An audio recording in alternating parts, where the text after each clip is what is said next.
Today we are looking at how to set default actions for the onboarding pipeline when uploading and importing applications to your Rimo3 cloud tenant. As part of the Danube release, we have broken apart the onboarding pipeline, giving you more control over the process by allowing you to choose which onboarding steps the new applications will automatically complete. By default, uploaded and imported applications will complete all onboarding steps, giving you the zero-touch, end-to-end, fully automated onboarding and testing experience you have always had in Rimo3 Cloud. However, when onboarding a large number of applications, as you might do from SCCM, you may not want everything to go through the end-to-end process all at once.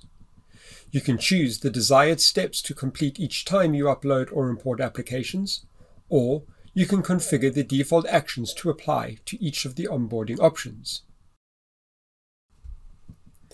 Under Advanced General Settings, click on the Add button, select Configuration Property, and filter for Import. As you can see, you can set the default actions for uploading and manually adding applications, as well as importing from SCCM. Select an onboarding option, in this case SCCM, and now choose what the default action will be. As you can see, the actions are cumulative, so choosing Baseline will select all the preceding actions, as they need to happen before the imported packages can be baselined. Typically, for an SCCM import, you will just want to import the applications and then stop so you can assess and possibly rationalize what has been imported before deciding which applications to progress and when.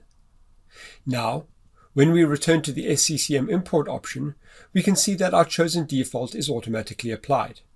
And of course, you still have the ability to choose different options should you wish for a specific import.